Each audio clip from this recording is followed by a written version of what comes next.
Hard by a great forest dwelt a poor woodcutter with his wife and his 2 children. The boy was called Hansel, and the girl Gretel. He had little to bite and to break, and once when great dearth fell on the land, he could no longer procure even daily bread. Now when he thought over this by night in his bed, and tossed about in his anxiety, he groaned and said to his wife, "What is to become of us? How are we to feed our poor children when we no longer have anything even for ourselves?" "I'll tell you what, husband," answered the woman. "Early tomorrow morning we will take the children out into the forest to where it is the thickest. There we will light a fire for them and give each of them one more piece of bread, and then we will go to our work and leave them alone. They will not find the way home again, and we shall be rid of them." "No, wife," said the man, "I will not do that. How can I bear to leave my children alone in the forest? The wild animals would soon come and tear them to pieces." "Oh, you fool," said she, "then we must all 4 die of hunger. You may as well plane the planks for our coffins," and she left him no peace until he consented. "But I feel very sorry for the poor children." "All the same," said the man. The 2 children had also not been able to sleep for hunger, and had heard what their stepmother had said to their father.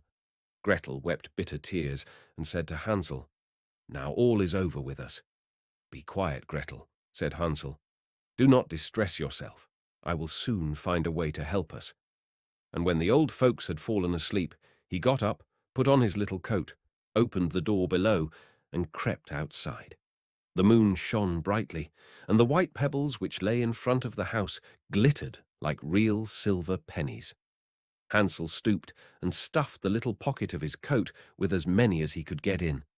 Then he went back and said to Gretel, "Be comforted, dear little sister, and sleep in peace. God will not forsake us." And he lay down again in his bed. When day dawned, but before the sun had risen, the woman came and awoke the 2 children, saying, "Get up, you sluggards. We are going into the forest to fetch wood." She gave each a little piece of bread and said, "There is something for your dinner, but do not eat it up before then, for you will get nothing else." Gretel took the bread under her apron, as Hansel had the pebbles in his pocket. Then they all set out together on the way to the forest. When they had walked a short time, Hansel stood still and peeped back at the house, and did so again and again. His father said, "Hansel, what are you looking at there and staying behind for? Pay attention, and do not forget how to use your legs." "Ah, father," said Hansel, "I am looking at my little white cat, which is sitting up on the roof, and wants to say goodbye to me." The wife said, "Fool, that is not your little cat. That is the morning sun, which is shining on the chimneys." Hansel, however, had not been looking back at the cat, but had been constantly throwing one of the white pebble stones out of his pocket on the road.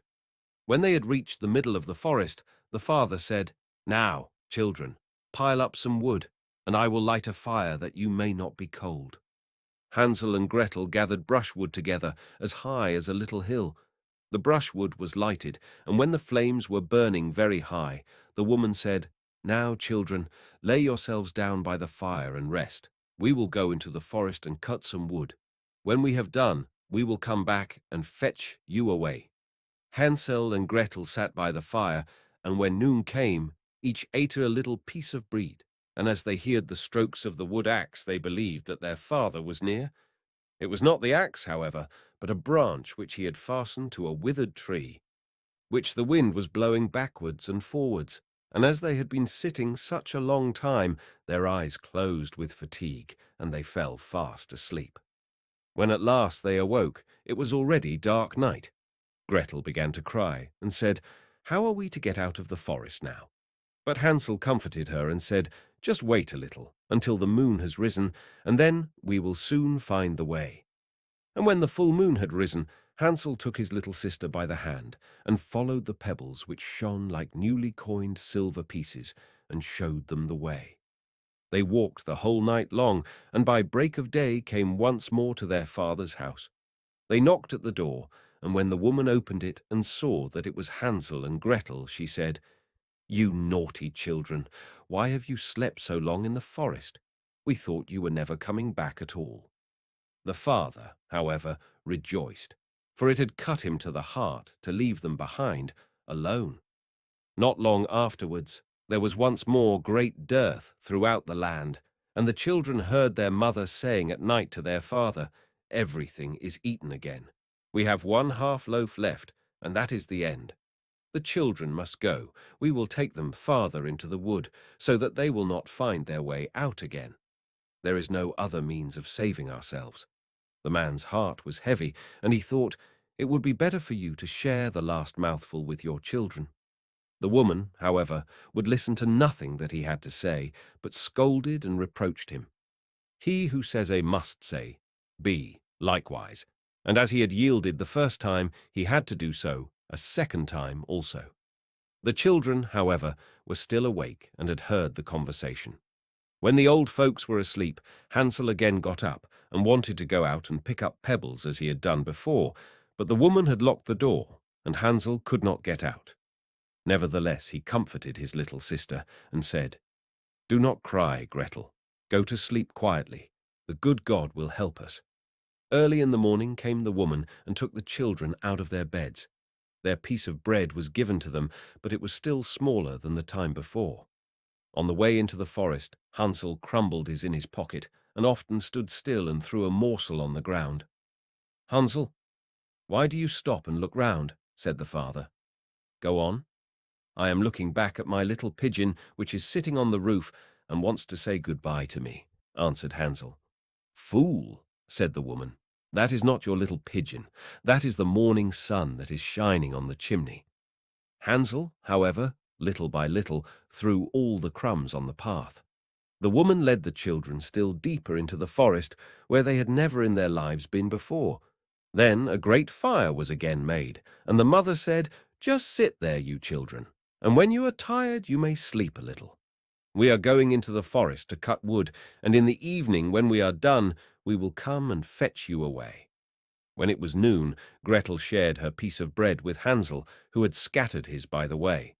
Then they fell asleep, and evening passed, but no one came to the poor children.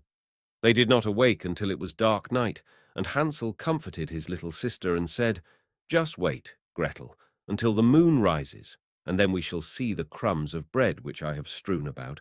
They will show us our way home again." When the moon came, they set out, but they found no crumbs, for the many thousands of birds which fly about in the woods and fields had picked them all up. Hansel said to Gretel, "We shall soon find the way." But they did not find it. They walked the whole night, and all the next day too, from morning till evening, but they did not get out of the forest, and were very hungry, for they had nothing to eat but 2 or 3 berries, which grew on the ground. And as they were so weary that their legs would carry them no longer, they lay down beneath a tree and fell asleep. It was now 3 mornings since they had left their father's house. They began to walk again, but they always came deeper into the forest, and if help did not come soon, they must die of hunger and weariness. When it was midday, they saw a beautiful snow-white bird sitting on a bough, which sang so delightfully that they stood still and listened to it. And when its song was over, it spread its wings and flew away before them, and they followed it until they reached a little house, on the roof of which it alighted. And when they approached the little house, they saw that it was built of bread and covered with cakes, but that the windows were of clear sugar. "We will set to work on that," said Hansel, "and have a good meal. I will eat a bit of the roof, and you, Gretel, can eat some of the window. It will taste sweet." Hansel reached up above and broke off a little of the roof to try how it tasted, and Gretel leant against the window and nibbled at the panes. Then a soft voice cried from the parlour, "Nibble, nibble, gnaw, who is nibbling at my little house?" The children answered, the wind, the heaven-born wind, and went on eating without disturbing themselves. Hansel, who liked the taste of the roof, tore down a great piece of it, and Gretel pushed out the whole of one round window pane, sat down, and enjoyed herself with it. Suddenly the door opened, and a woman as old as the hills, who supported herself on crutches, came creeping out. Hansel and Gretel were so terribly frightened that they let fall what they had in their hands. The old woman, however, nodded her head and said, "Oh, you dear children, who has brought you here? Do come in and stay with me. No harm shall happen to you." She took them both by the hand and led them into her little house. Then good food was set before them, milk and pancakes, with sugar, apples, and nuts. Afterwards, two pretty little beds were covered with clean white linen, and Hansel and Gretel lay down in them, and thought they were in heaven. The old woman had only pretended to be so kind. She was in reality a wicked witch who lay in wait for children, and had only built the little house of bread in order to entice them there. When a child fell into her power, she killed it, cooked and ate it, and that was a feast day with her. Witches have red eyes and cannot see far, but they have a keen scent like the beasts, and are aware when human beings draw near. When Hansel and Gretel came into her neighborhood, she laughed with malice, and said mockingly, "I have them. They shall not escape me again." Early in the morning, before the children were awake, she was already up, and when she saw both of them sleeping and looking so pretty, with their plump and rosy cheeks, she muttered to herself, "That will be a dainty mouthful." Then she seized Hansel with her shriveled hand, carried him into a little stable, and locked him in behind a grated door. Scream as he might, it would not help him. Then she went to Gretel, shook her till she awoke, and cried, "Get up, lazy thing, fetch some water, and cook something good for your brother. He is in the stable outside, and is to be made fat. When he is fat, I will eat him." Gretel began to weep bitterly, but it was all in vain, for she was forced to do what the wicked witch commanded. And now the best food was cooked for poor Hansel, but Gretel got nothing but crab shells. Every morning the woman crept to the little stable and cried, "Hansel, stretch out your finger that I may feel if you will soon be fat." Hansel, however, stretched out a little bone too. Her and the old woman, who had dim eyes, could not see it, and thought it was Hansel's finger, and was astonished that there was no way of fattening him. When 4 weeks had gone by, and Hansel still remained thin, she was seized with impatience, and would not wait any longer. "Now then, Gretel," she cried to the girl, "stir yourself, and bring some water. Let Hansel be fat or lean. Tomorrow I will kill him and cook him." Ah, how the poor little sister did lament when she had to fetch the water, and how her tears did flow down her cheeks. "Dear God, do help us," she cried. "If the wild beasts in the forest had but devoured us, we should at any rate have died together." "Just keep your noise to yourself," said the old woman. "It won't help you at all." Early in the morning, Gretel had to go out and hang up the cauldron with the water and light the fire. "We will bake first," said the old woman. "I have already heated the oven and kneaded the dough." She pushed poor Gretel out to the oven, from which flames of fire were already darting.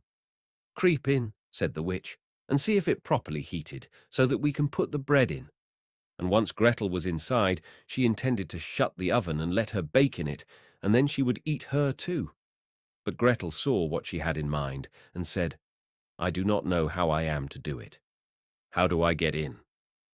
"Silly goose," said the old woman. "The door is big enough. Just look, I can get in myself," and she crept up and thrust her head into the oven.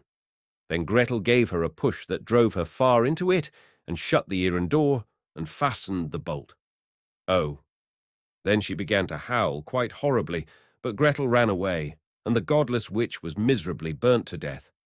Gretel, however, ran like lightning to Hansel, opened his little stable, and cried, "Hansel, we are saved. The old witch is dead." Then Hansel sprang like a bird from its cage when the door is opened. How they did rejoice and embrace each other, and dance about and kiss each other. And as they had no longer any need to fear her, they went into the witch's house, and in every corner there stood chests full of pearls and jewels. "These are far better than pebbles," said Hansel, and thrust into his pockets whatever could be got in, and Gretel said, "I, too, will take something home with me," and filled her pinafore full. "But now we must be off," said Hansel, "that we may get out of the witch's forest."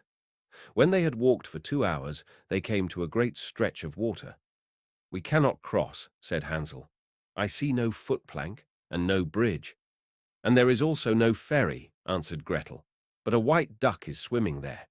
If I ask her, she will help us over." Then she cried, little duck, dost thou see? Hansel and Gretel are waiting for thee. There's never a plank or bridge in sight. Take us across on thee back so white."